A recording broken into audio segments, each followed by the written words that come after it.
Hello, this is Justin McIntosh. I'm the CEO of DocuSite. I'm going to do a quick tutorial on our new signature feature and dropdowns for our forms. So first I'm going to go into my site activity, I go to my forms, and I'm going to find the forms that I want to add.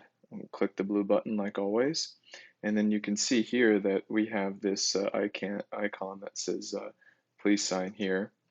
And what I'll do is I'll just go ahead and put a signature of any kind in here. And if you mess up, you can clear it.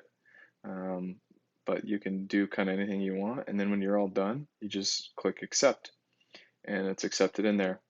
For the drop down feature, you can see I have one below. All you do is hit the little arrow fixture here on the side, and then select whatever option you want, option one, option two, and this can be as many options as you want. And when you're done, just click done and hit the save button. And that's pretty much the way to do it. And I hope this helps you out. Thank you.